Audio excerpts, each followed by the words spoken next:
Hello, everyone, and welcome to this Newt's Inner Circle Live. Merry Christmas. I hope you guys, your holiday season is off to a good start.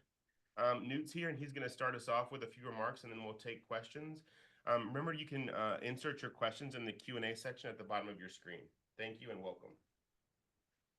Well, first of all, Merry Christmas and Happy New Year.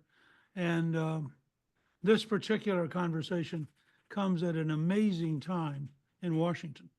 Uh, I think, and I may be the only person who fully believes this, I think this is the first great crisis of the Trump administration. And the reason is uh, to get where President Trump and the American people want to go, and to get where Elon Musk and Vivek Ramaswamy are trying to take them with their Department of Government Efficiency requires shock therapy. You can't gradually, slowly, eventually get a system which is dedicated to high spending to change its gears. You have to take it head on. You have to say, no, no, a little bit like alcoholism. You have to actually stop drinking. Well, they have to stop spending. That's enormously painful in Washington. When I became Speaker in 1995, we closed the government twice. Everybody was terrified. Oh my God, this is going to be so bad. Well, the following year, because the country had learned that we were deadly serious about controlling spending, um, you suddenly had um, the Republicans won re-election for the first time since 1928. And we have since kept control of the House far more than the Democrats. I think it's 20 years to 8 since 1994. So I start with the idea people elected Trump and people elected Republicans to the House and Senate to get the Washington establishment under control. And that means you don't pass gigantic 1,300-page bills that strengthen, beef up, and spend even more money on the Washington establishment.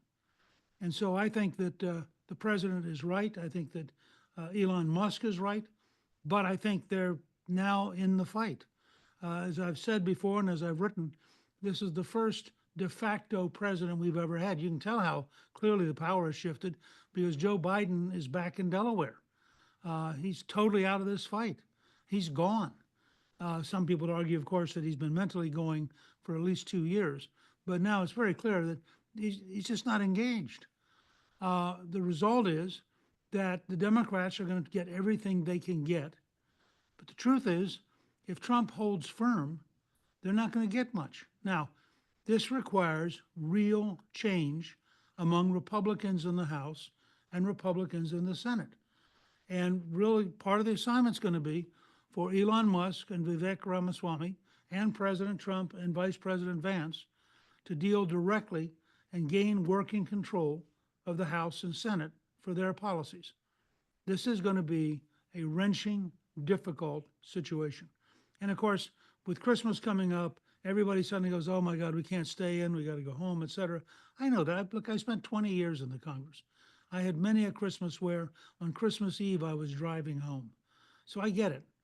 But I'll also tell you, the most they should do is pass a clean, simple, continuing resolution for 1 or 2 weeks and come right back at it. Under no circumstance should they accept business as usual.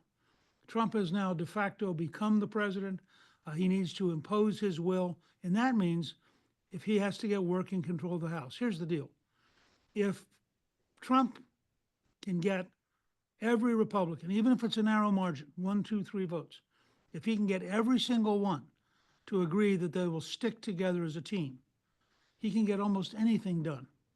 If he can't break through, then they're forced to negotiate with the Democrats. And the Democrats are going to fight to keep the old order. So it's an enormous advantage. Remember, Nancy Pelosi only had a 4 vote margin the second time she was Speaker. And she got a lot done with a 4 vote margin because they got in the habit of working together and sticking together and doing the things they needed to do.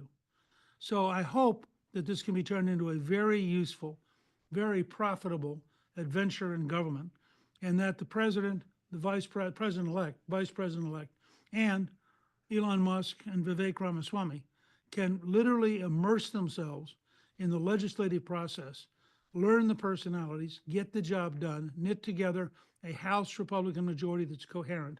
And frankly, if the House Republican majority sticks together, even if it's only 1 or 2 or 3 votes, they have absolute control. It's not like the Senate. There's no filibuster. There's no ability on the other team to stop them. So they can have real working control, and they can set the stage for negotiating with the Senate.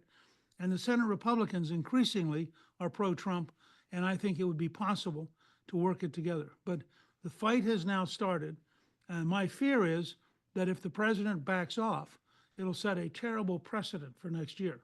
So I tweeted earlier today, I'm going to write an article for tomorrow arguing that Republicans have to move forward, they have to be firm, they have to run the risk of closing the government, and they have to be comfortable that if they explain to the American people that the alternative is a 1,300-page monstrosity imposed by the Democrats in order to get their votes, the American people will side with the people who want to cut spending and the people who want to get government under control. It's a remarkable historic moment. And of course, all this is happening while Syria is in chaos with the dictatorship collapsed, with Iran vulnerable now to a potential Israeli taking out of their nuclear program, with the war still going on in Ukraine. There are a lot of things going on around the planet. And I think that it's important to recognize that we are in the middle of an enormous series of changes and that we have to be engaged in getting our own house in order for America to once again be the most dynamic, most productive, and most powerful country in the world. So it's an amazing time. I'm glad to have all of you join me today. I always learn a great deal out of the Inner Circle conversations, and I look forward to your questions and comments. All right, we're going to go to our first question. I'm going to make Thomas Quinn available to talk. Thomas, if you want to ask your question.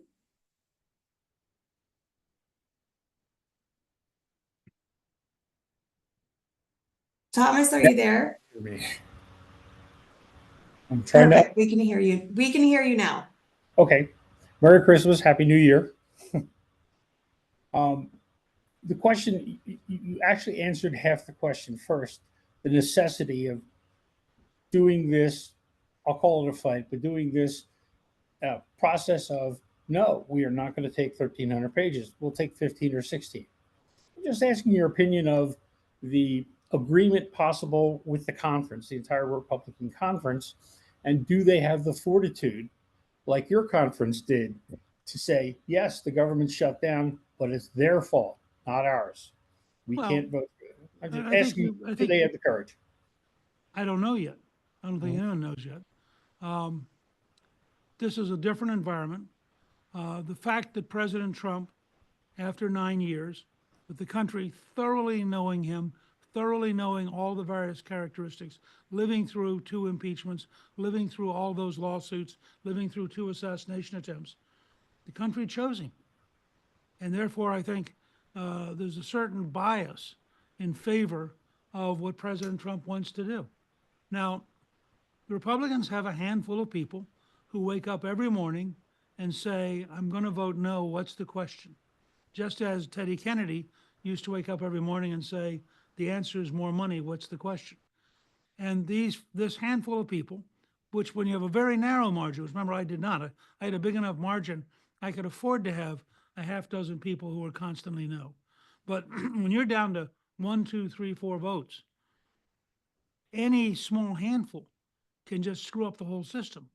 So the president in particular is the only person who has the charisma, the authority from the American people, the capacity to arouse his own supporters, that he might be able to convince even the hardest line Republican that we have to be a team, we have to stick together. It's a little bit like a Greek phalanx when they took on the Persians. I mean, you have to have a team that will stick together. If the president can get that across, then he is going to be very dominant domestically for the next 4 years. If he can't get that across, then we're going to be in a muddle, and it's going to be a very chaotic period. All right, thank you, Newt. Our next question is coming from Melissa Cohen. Melissa, if you want to unmute your mic and ask your question. Good morning, Mr. Speaker. Merry Christmas to you and Callista. I always enjoy your programs in whatever format you choose. I am grateful to be with you this morning. So the question I have is about the drones in New Jersey. What do you make of what's going on, how it's being handled? Do you think there's any additional information you can share about what Congressman Van Drew said was an Iranian mothership? Do you know anything? Well, I don't know a whole lot more than you do, although I've been reading a lot of material and talking to a couple of experts. I doubt if there's an Iranian mothership at the present time. There is one that they've built specifically for drones, but it was last photographed in the Persian Gulf. It was not anywhere near the United States. I just saw a report this morning that the Marines have now admitted that they had several drones that were flying over Camp Pendleton in California last month. So I think what's happened is, first of all, drone technology has become very common. And you have Amazon and others experimenting with delivering things by drone. You have some pizza places starting to think about delivering, your lunch by drone. So you could potentially at some point down the road have, 5 or 6 or 7 million drones running around the place. I think that in some cases, you have people who are sort of pranksters who apparently, for example, there was an airport, I think in Ireland, that was closed for 3 days by drones, and they never found out who the operator was. So my guess is two things. One, we're going to have to develop very, very effective drone technology that allows us to find out who's running it, what wavelength is it on, how do you track back to who started it, et cetera. And second, we're going to have to adopt some model for a set of rules, if you will, for when you take a drone down. Remember, you can't just delegate this to the local sheriff, or you're going to start shooting down light planes that have 3 or 4 people in them. So you've got to be very careful before you start taking anything out of the air and make sure you absolutely know what it is. I am curious about the drones. I'm not yet worried, but I'm willing to become worried if we learn more about it. Thank you, Newt. Our next question is going to come from Matthew. Good morning, Mr. Speaker. After this historic election, in your opinion, what percentage of Republicans in the House and also in the Senate are Rhinos? Because they're going to be a key. I think you were speaking to this a little bit earlier. Even a small handful could prevent President-elect Trump from putting forth his platform and ideas. I think in the House, there's virtually no Rhinos left. And I want to draw a distinction. You can be a moderate Republican who broadly believes in MAGA, but doesn't believe in one or another thing. You're not lockstep. You're not a robot. You can represent sort of the Bush wing of the party, and I'm not sure that's a Rhino wing, because they were good Republicans, even though they were dramatically more moderate than President Trump is. I think you also can have people who represent their area. For example, on the issue of tax deductibility, if you're from New York State or California, that's a huge issue because their taxes are so high. And so as a member, it's very tricky to vote for a tax cut for everybody that doesn't include some provision for applying some kind of offset for state taxes. That's a local geographic thing, not a philosophical thing. I would say there are a couple people in the Senate who are always have to be dealt with, but frankly, most of them are very, very good people. I mean, if you look at Susan Collins, she has made independent decisions and risked being reelected in Maine, but she's done it thoughtfully and carefully and articulated it in very effective speeches. So I think you've got to sort of lay it all out. Frankly, they're more likely to have trouble from the hard right than from the Rhinos. You have a group of people on the right who are inclined to vote no under any circumstance. And that watching Trump interact with them to get them to move to be reasonable is going to be one of the great stories of the next 6 months. Thank you, Newt. Our next question comes from Charles Kilmer. Good morning, Newt. Maybe the thing to do with President Trump is to invite all the House members down to Mar-a-Lago. Anyway, No, he'd be more, candidly, he'd be more effective to invite himself to the Capitol. okay, whichever works.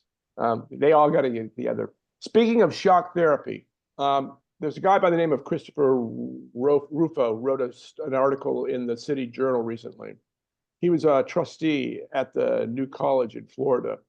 That college was the first institution in the USA to abolish the DEI department in their college. They did it by acting pretty decisively. On day one, the policy was issued, the department was terminated, the director was pink slipped. All in one swoop. At the same time, they presented their new policy, which was colorblind equality, which is what everybody wants. He suggests the president does the same thing for the entire federal government and maybe for all their contractors as well. In the last week, the Trump administration floated a trial balloon saying that there would maybe abolish DEI in the Pentagon and maybe the Department of Education. Here's my question. Why would the Trump administration not abolish DEI in the entire federal government on day one when Trump is most powerful? They should. I mean, I think your point's well made, and I think that it'll be a blanket across the entire federal government. And it won't save a gigantic amount of money, but it'll save hundreds of millions of dollars. And maybe if you take the whole federal government, maybe $1 billion. But in addition, it'll be a signal that our experiment in going to left-wing weird ideas is over. Yeah. And we're going back to being the America that we'll be celebrating on the 250th anniversary next year. So, in 2026. So I think you have a good idea, and it's one I would certainly support with the administration. Yeah. Okay. Thanks. All right, thank you. Our next question. Here, let me pull them up. Jim, if you would like to ask your question.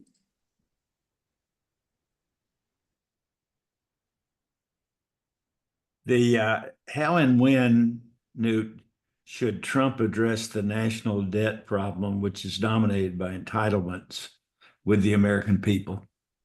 Well, he ought to address the phase one, which is just the absurd levels of spending that Biden started. You can save probably close to $500 billion a year just by cutting out all of Biden's waste. So when people say, well, if you're not serious about the entitlements, it doesn't count. Look, when I was speaker, we reformed welfare, which was the most effective social conservative reform in your lifetime. Millions of people went back to work. They had the highest increase of children coming out of poverty as their parents got jobs. All the unemployment offices went from being pro-dependency to being pro-work. They became employment offices. It was a huge change and a big factor in getting to a balanced budget. We also reformed Medicare in a positive way. We didn't cut it. We set out to allow people to make choices through Medicare Advantage. And the result of that was, in fact, significant savings. But it was savings because they had a better system they voluntarily chose, not because some politician or bureaucrat cut it. So I think there are ways to deal with all of this, but I think that you shouldn't make it either or. It is possible right now, in the next 6 months, to save hundreds of billions of dollars, maybe over a 10-year period, amounting to a couple $1 trillion, just by cutting out the bad government, the bloated money, the giveaways, all the things that the Biden people were doing. That alone is a significant step towards getting towards a balanced budget.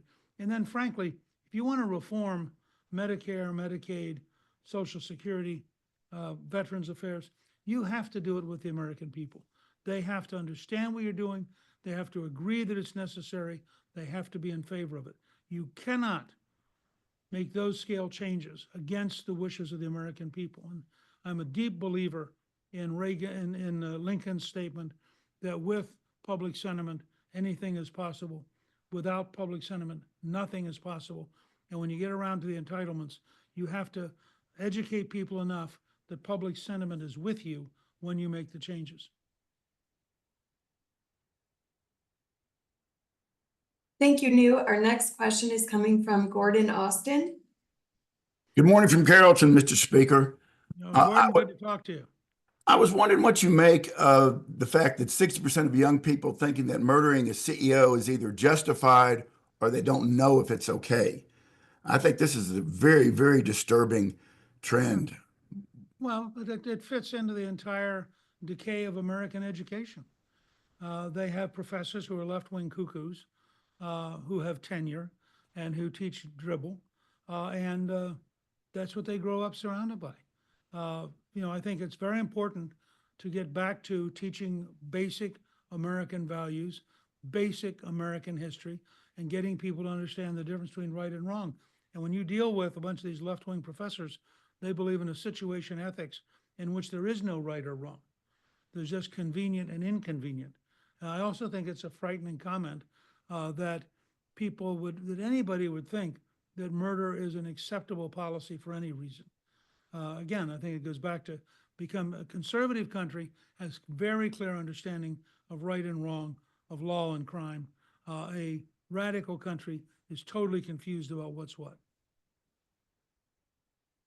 Thank you, Newt. Our next question is from Michael. Michael, if you want to ask yours. Yes, thank you for the opportunity. Kind of switching gears a little bit, Mr. Speaker. I'm just wondering if you have an opinion on what the objectives or priorities should be for the new ambassador to the Holy See. Well, look, I think it's always, first of all, you were dealing with the world's last monarch. As you know, Callista was the ambassador, and watching her work with the Pope and with the Pope's senior leadership, you realize that it's very different than dealing with a normal secular government. Second, what she did well, and George Weigel just wrote an article in which he praised her and Lindy Boggs, another former ambassador, she found the things that the church and Trump agreed on. For example, they were both opposed to sex trafficking. They were both opposed to the exploitation of minorities who were immigrating. They were both in favor of religious liberty around the world. So she carefully picked the things which the Vatican agreed on. And she didn't go in and pick fights over the things they disagreed on because he's the Pope. And what are you going to do? You're not going to be able to lecture him about things. He's the vicar of Christ. So what happened was their leadership ended up liking her and therefore liking the United States, doing things with the United States that when she arrived, you wouldn't have thought was possible. But it's because she'd created a mood where we had so many things in common that we could sidestep most of the things we disagreed about. And I think that's the way any ambassador to the Vatican has to approach it. You're not going to change the Pope, but you can find things that the United States and the Pope agree on. All right, our next question is coming from Carmen. Carmen, if you want to unmute and ask your question. Yes. Hello, Carmen. Hello. Yes, we're here. Trump can okay. Is it possible that Trump can okay any amount of spending while telling the people that he will be able to pay for it, setting up Congress for an emergency session request in his inaugural speech? Well, I mean, he would have to get any additional spending has to come through the Congress. And my guess is that his hope is that they will have solved this year's financing problems before he gets sworn in. I think that's part of the push he's putting on. It's really quite amazing. We've never had anybody this active between the election and their inauguration, which is why I describe him as the de facto president. And frankly, we've never had a president who was as inactive as Biden is right now, unless maybe it was James Buchanan in 1860.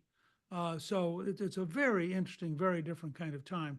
But I think that he's going to make his first imprint on the budget and on spending in the next few days, not when he gets inaugurated. And then when he gets inaugurated, my guess is he's going to have a pretty strong call for getting government under control and for protecting the American people from deficit spending and bringing down the cost of living and bringing down inflation. Thank you, Newt. Our next question is coming from Dr. Cheryl Novas. Hello. Hello, how are you? I'm doing great. I'm delighted you're on. Thank you. Thank you for this, and thank you for your comments right from the beginning, because quite frankly, that was my question. I've been furious as I've been watching what is going on. Um, I wanted to let you know, though, and it's not really a question, that I mentor students and tutor college students, and a good portion of them are in Canada. And I'm always amazed at what they're teaching up there. However, there is a movement afoot with the grad students and the college students where they've just about had it. They've had it with the illegal immigration. They've had it with the DEI. And these are not normally conservative students at all. However, they see it doesn't work. And then they're watching what is happening in the United States and they're thinking, oh my gosh, we don't want that to happen here. So what is taking place here is so important. And what is taking place, and the previous comment I had is, these representatives need to understand that they are in their seat because of MAGA right now. I mean, not far right MAGA, but the wave. And they need to listen to us because we put them there. And this is the mandate, that the Republicans have the opportunity to work through. So thank you for your comments. It was so gratifying to hear you say what you said, because I was thinking, here we go, Paul Ryan again, everything's going to just wash out. And it won't this time if we keep hearing your voice, Newt, because people listen to you. Well, I hope we can have some positive impact, and frankly, that's part of why I value the inner circle, because we have these kind of conversations, and I get the kind of feedback that you just gave me. I would say I think there is this moment, and this is why bringing forth a 1,300-page bill was a mistake, because it sort of said to the American people, the election didn't matter. We didn't hear you. There's sort of a Washington reality and an American reality, and they're very often not the same reality. And I think one of the great challenges to President Trump and to the team he's building is to bring the American reality into Washington and impose it on a system which doesn't want to be told no and doesn't want to be told less. So I think it's going to be, as I said earlier, this is a clear case we're going to need shock therapy. Well, thank you so much, and have people keep listening to you. That's right. Well, you have to do that part. I'll keep talking, but you have to get people to listen. Oh, no problem. Right. All right. Our next question is the pre-submitted question coming from Mary from Arizona. Newt, who do you think will be more cooperative with Trump's border policies, Canada or Mexico? I think they'll both be cooperative, but in different ways. Canada doesn't have nearly the problem that Mexico has, although it has this very long border, which is very porous with huge areas that are just forests.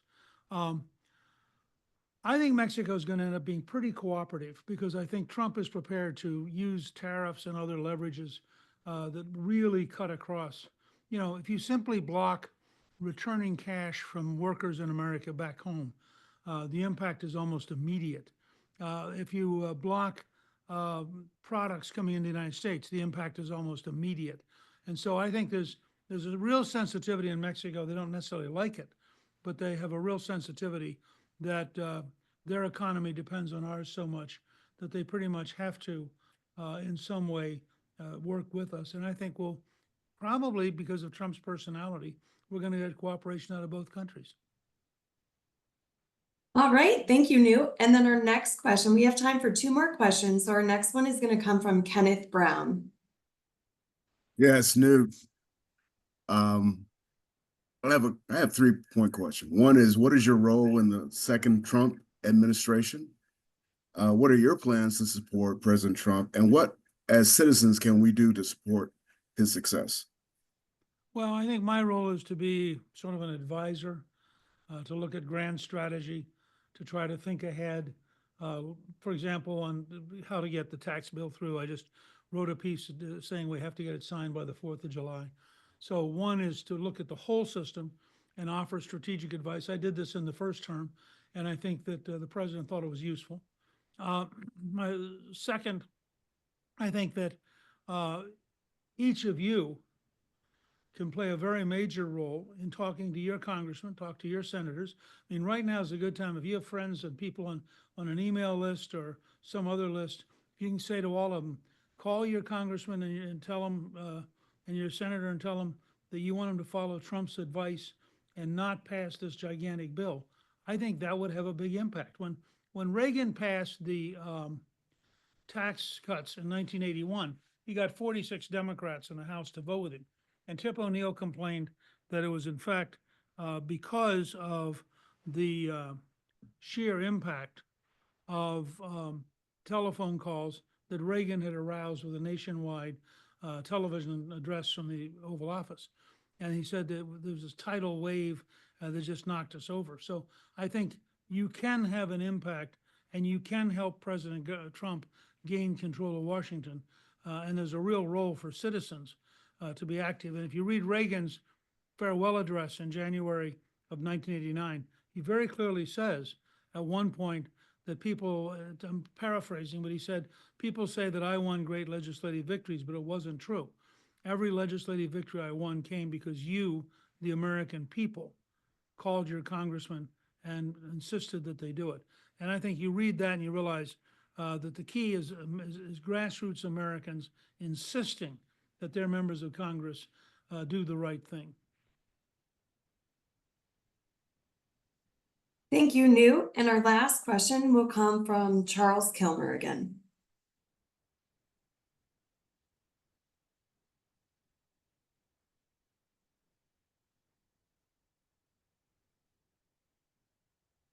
Okay, give me 1 second. Let's do Robert Rogers. All right. All right, Robert, are you available? Yes, Mr. Speaker, on the question of tariffs, I think many in the business community are quite concerned with the draconian tariff ideas that Trump has floated about, particularly with regard to Canada, Mexico, and China, and that there's substantial evidence that if carried out, these will result in significant cost increases for American consumers. What say you about, is this negotiation, is this bluster, or? No, I think it's negotiation. I think, first of all, I think he likes tariffs because they're a huge tool. If you're the largest market in the world, they're a big tool for you to use in negotiating with other countries. Second, I think he wants to find a way to have a series of tax advantages for manufacturing so that people come back home. He wants to insource rather than outsource and dramatically expand our manufacturing base, partly for national security reasons and partly for jobs for Americans. And I think he will have to find, if he does go to a tariff strategy, he'll have to find some kind of tax cut offset, maybe a little bit like the way the Alaska program works, where annually they send a check out from their oil reserve to every Alaskan. And so the oil industry is pretty popular in Alaska because it means you get a pretty nice check every year. And it may well be that he's got to find a way to rebate back to the American people so he offsets any kind of increase in prices. Thank you. Thank you. Let me just say to all of you, this is very helpful to me. Gives me a chance to find out what you're thinking, what you're concerned about. And if you find it useful, I hope you'll tell your friends and encourage them to join the Inner Circle because it's, I think, a really effective program for us in reaching out and learning what's happening and also sharing with you. And I think it's going to be a wild and woolly 4 years. And I think people will have a lot to talk about. And I look forward to sharing it with you in the Inner Circle. So have a very, very Merry Christmas, a Happy New Year. And early next year, we'll do another Inner Circle and see where we're at that point. Thank you very, very much. Thank you, Newt, and thanks everyone for attending. We'll be in touch in the new year.